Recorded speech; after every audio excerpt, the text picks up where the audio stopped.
chances are you're viewing this video right now trying to figure out what that squeal is coming from your car. So very simply put, I've done a lot of research into this, ironically.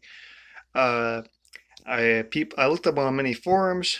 Um, People were saying this squeal would come from the flex plate being broken, a bad torque converter, maybe someone just not being able to figure out it's just a belt squeal. The list goes on and on and on. But it was actually a very simple thing. Now, this engine I have is 250,000 miles. It's a TH350 or whatever you want to call it, SPC 350, small block Chevy, whatever you like to call it, Chevy 350, so on and so forth.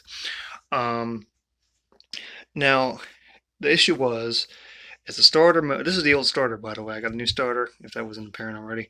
Uh, the starter gear would ride against the flex plate, causing that noise. Now, I had a straight pipe on that engine, and this was louder than a straight pipe half the time.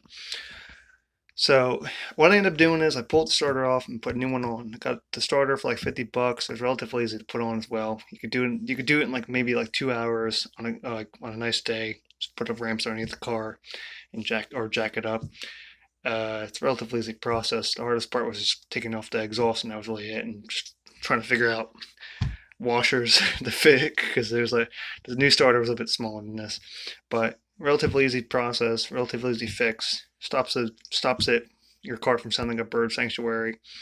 Um, I have a more in-depth video of how this sounds from underneath the car, and I'm going to show that now, as well as a video of after it was fixed. Just me taking it down the road, ripping up the road, down the road, do a little burnout. The car has a lot of torque. It's real fun to drive, real fun to mess about with. I also need new tires, so I mean.